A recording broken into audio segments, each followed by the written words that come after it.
മലപ്പുറം വെട്ടിച്ചിറയിൽ ദേശീയപാത 66 ടോൾ പിരിവിനെതിരെ മുസ്ലിം ലീഗിന്റെ നേതൃത്വത്തിൽ പ്രതിഷേധം നടക്കുകയാണ്. ദേശീയപാത നിർമ്മാണം പൂർത്തിയാക്കാതെ ടോൾ പിരിവ് അനുവദിക്കില്ല എന്ന നിലപാടിലാണ് പ്രവർത്തകർ. ഗോകുൽ കെ വേണുഗോപാൽ മലപ്പുറത്ത് നിന്ന് ചേരുന്നു. ഗോകുൽ, ശരിക്കും ഈ ബസ്സുകളെ ഒഴിവാക്കി എന്നുള്ള വിവരം വരുന്നു, മാത്രമല്ല പക്ഷേ പിരിവ് തുടങ്ങി അല്ലേ? തീർച്ചയായിട്ടും വെട്ടിച്ചിറയിൽ പിരിവ് 8 മണിയോടുകൂടി തന്നെ ആരംഭിച്ചിട്ടുണ്ട്. നമുക്കത് ദൃശ്യങ്ങളിൽ കാണാം. ഇപ്പോൾ മുസ്ലിം ലീഗിന്റെ പ്രതിഷേധം ഇവിടെ നടക്കുന്നത് ഈ ടോൾ ബൂത്തിന് ഏകദേശം 100 മീറ്ററിനപ്പുറത്ത് പോലീസ് കയറുകെട്ടി അവരെ തടഞ്ഞിട്ടുണ്ട്. ഈ ടോൾ ബൂത്തിലേക്ക് അവരെ എത്താൻ വേണ്ടി പോലീസ് വിട്ടിട്ടില്ല. ഈ സമയത്ത് തന്നെ 8 മണിയോടുകൂടി ഇവിടെ ടോൾ പിരിവ് ആരംഭിച്ച സമയത്ത് ആദ്യം ബസ് ഓണേഴ്സ് അസോസിയേഷന്റെ നേതൃത്വത്തിലായിരുന്നു പ്രതിഷേധം സംഘടിപ്പിച്ചത്. അതിനുള്ള കാരണം എന്ന് പറയുന്നത് അവർ 8ലധികം തവണ ഇതിൽ കൂടി സർവീസ് നടത്തുമ്പോൾ ഏകദേശം 2500 രൂപയോളം ഒരു ദിവസം ഈ ടോൾ പിരിവിന് മാത്രമായി നൽകേണ്ടി വരുന്ന ഒരു സാഹചര്യമുണ്ട്. അത് അവർക്ക് ഒരിക്കലും താങ്ങാനാവുന്നതല്ല എന്ന് പറയുന്നു.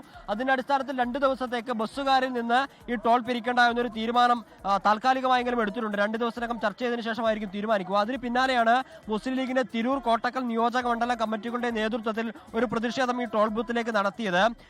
അപ്പുറത്ത് നിന്ന് വെട്ടിച്ചിറയിൽ നിന്ന് ആരംഭിച്ച പ്രതിഷേധം ഈ ടോൾ ബൂത്തിന് ഏകദേശം 100 മീറ്റർ അപ്പുറത്തേക്ക് കയറി കെട്ടി പോലീസ് ഉദ്യോഗസ്ഥർ തടഞ്ഞിട്ടുണ്ട്. ഇതിലിപ്പോൾ സമരത്തിൽ പങ്കെടുക്കുന്ന ആളുകൾ എന്ന് പറയുന്നത് മുസ്ലിം ലീഗിന്റെ ഭാരവാഹികൾ ഉൾപ്പെടെയുള്ള ആളുകളും അതോടൊപ്പം തന്നെ ജനപ്രതിനിധികളുമാണ്. കോട്ടക്കൽ MLA ആബിദ് ഹുസൈൻ തങ്ങളുണ്ട്. അതോടൊപ്പം തന്നെ തിരൂർ MLA കുറുക്കോളി മൊയ്തീൻ MLA ഉണ്ട്. നഗരസഭകളിലെയും മുനിസിപ്പാലിറ്റികളിലെയും നഗരസഭകളിലെയും പഞ്ചായത്തുകളിലെയും ഒക്കെ ഇവരുടെ ജനപ്രതിനിധികൾ ഉൾപ്പെടെയുള്ള ആളുകൾ ഇങ്ങോട്ടേക്ക് എത്തിയിട്ടുണ്ട്. പ്രാഥമികമായി എന്ന രീതിയിലാണ് ഇവർ ഈ രീതിയിലൊരു പ്രതിഷേധ സംഘടന സംഘടിപ്പിക്കുന്നത്. പ്രധാനമായും ഇവർ മുന്നോട്ടേക്ക് വെക്കുന്ന കാര്യം എന്ന് പറയുന്നത് കൂരിയാടും അതോടൊപ്പം തന്നെ കുറ്റിപ്പുറത്തും വട്ടപ്പാറയിലുമൊക്കെ ഈ ദേശീയപാതയുടെ നിർമ്മാണം ഇനിയും പൂർത്തിയാവാൻ ബാക്കിയുണ്ട്. അങ്ങനെ ദേശീയപാതയുടെ നിർമ്മാണം പൂർത്തിയാവാതെ തന്നെ ടോൾ പിരിവ് ആരംഭിക്കുന്നത് ഒരിക്കലും അംഗീകരിക്കാൻ സാധിക്കില്ല എന്നാണ് ഈ പ്രതിഷേധക്കാർ പറയുന്നത്. പ്രാഥമിക ഘട്ടം എന്ന നിലയിലാണ് ഇങ്ങോട്ടേക്ക് ഒരു പ്രതിഷേധ സമരം ഇവർ സംഘടിപ്പിക്കുന്നത്. ഇതിന്റെ ഭാഗമായി തുടർ പ്രക്ഷോഭങ്ങൾ ഉണ്ടാകുമെന്നും മുസ്ലിം ലീഗിന്റെ ഭാരവാഹികൾ അറിയിച്ചിട്ടുണ്ട്. സർവീസ് റോഡുകളുടെ നിർമ്മാണങ്ങൾ ഉൾപ്പെടെ പൂർത്തിയാവാതെ എന്തിനാണ് ഈ രീതിയിൽ ധൃതിപ്പെട്ട് ഇത്തരത്തിലൊരു ടോൾ പിരിവ് ആരംഭിക്കുന്നത് എന്ന ചോദ്യമാണ് പ്രധാനമായും ഈ സംഘടനാ ഭാരവാഹികൾ മുസ്ലിം ലീഗിന്റെ ഭാഗത്തുണ്ടായിട്ടുള്ളത്. നേരത്തെ തന്നെ പോലീസുകാർ ഉൾപ്പെടെയുള്ള ആളുകൾ ഇവിടെ തമ്പടിച്ചിരുന്നു. 8 മണിക്ക് പ്രതിഷേധം ആരംഭിക്കുമെന്നാണ് പറഞ്ഞിരുന്നെങ്കിലും 9 മണിയോട് കൂടിയിട്ടായിരുന്നു പ്രതിഷേധം ആരംഭിച്ചത്.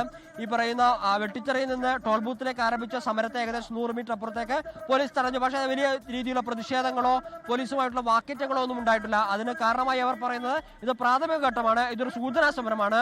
ഈ സൂചനാ സമരം പരിഗണിച്ചുകൊണ്ട് ജനങ്ങളുടെ ആവശ്യങ്ങൾ പരിഗണിക്കാനും അത് പരിഹാരം കാണാനുമുള്ള ശ്രമങ്ങൾ അധികൃതരുടെ ഭാഗത്തുനിന്നുണ്ടാവണമെന്നാണ് പറയുന്നത്. പ്രധാനപ്പെട്ട കാര്യം ഇവരുടെ സമരം നടത്തുന്നു. അതേസമയത്ത് തന്നെ മറുഭാഗത്ത് ഈ ടോൾ പിരിവിന്റെ നടപടി ക്രമങ്ങളും ആരംഭിക്കുന്നു. ഈ ആളുകളിൽ നിന്നൊക്കെ ടോൾ പിരിക്കാനുള്ള ശ്രമങ്ങളും അവരിൽ നിന്ന് തുക ഈടാക്കുന്ന ശ്രമങ്ങളൊക്കെ നടക്കുന്നുണ്ട്. അതിന്റെ മറുഭാഗത്ത് ഈ സമരങ്ങൾ നടക്കുന്നു എന്നുള്ളതാണ്. നമുക്കറിയാം, നേരത്തെ കാസർഗോഡും കോഴിക്കോടും ഒക്കെ ഇത്തരത്തിൽ ടോൾ പിരിക്കാനുള്ള ശ്രമങ്ങൾ നടത്തിയ സമയത്ത് ജനങ്ങളുടെ ഭാഗത്ത് പ്രതിഷേധങ്ങളൊക്കെ ഉണ്ടായിരുന്നു. സമാനമായ പ്രതിഷേധം തന്നെയാണ് ഇവിടെയുള്ളത്. ഇവിടെ ജനപ്രതിനിധികളും മുസ്ലിം ലീഗ് സംഘടനാ ഭാരവാഹികളുമാണ് ഇപ്പോൾ ഇവിടെ ഈ സമരങ്ങൾക്ക് നേതൃത്വം നൽകുന്നത്. SKN. Thank you Gokul K Venugopal. ലോകത്തെവിടെയായാലും ഏത് സമയത്തും 24 വാർത്തകളും ഓഗ്മെന്റഡ് റിയാലിറ്റി പാക്കേജുകളും എക്സ്പ്ലെയിനറുകളും വിശദമായി കാണാൻ ഞങ്ങളുടെ YouTube ചാനൽ നിങ്ങൾക്ക് സബ്സ്ക്രൈബ് ചെയ്യാം.